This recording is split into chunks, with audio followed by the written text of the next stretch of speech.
India, which has more than 17% of the global population, had a share of just about 4% of the global cumulative greenhouse gas emissions between 1850 and 2019. Reports from various sources, including Intergovernmental Panel on Climate Change, highlight that the challenges faced due to global warming are mainly due to cumulative historical and current greenhouse gas emissions of the developed countries. Even though India is not part of the problem, India is part of the solution and is doing more than its fair share.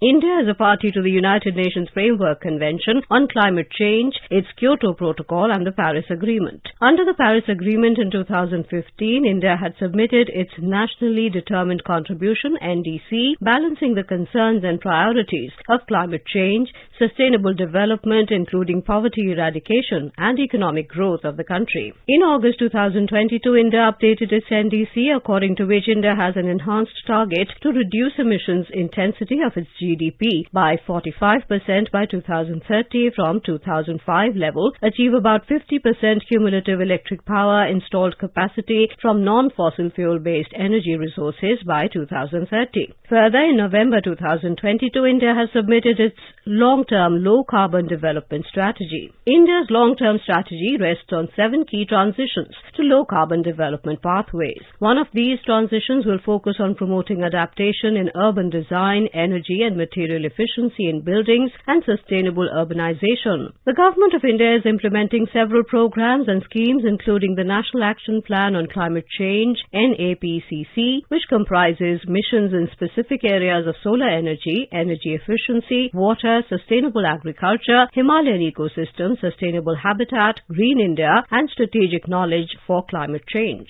34 states and union territories (UTs) have prepared and some have updated their State Action Plan on Climate Change (SAPCC) in line with NAPCC, taking into account the state-specific issues relating to climate change. These SAPCCs outline sector-specific and cross-sectoral priority actions, including adaptation and climate-resilient infrastructure. The National Adaptation Fund for Climate Change (NAFCC) was established to support adaptation activities in the states and union territories of India that are vulnerable to the adverse effects of climate change. NAFCC is implemented in project mode. Until date, 30 projects have been sanctioned in 27 states and UTs. As a result of various actions undertaken, India has achieved a reduction of 24% in emission intensity of its GDP between 2005 and 2016. Apart from resolutely addressing climate change domestically, India has launched international coalitions such as International Solar Alliance (ISA) and Coalition for Disaster Resilient Infrastructure (CDRI). At the COP26 in Glasgow in November 2021, new initiatives under CDRI and ISA, namely Infrastructure for Resilient Island States (IRIS) and Green Grids Initiative One Sun, One World, One Grid (GGIOSOWOG), were also launched.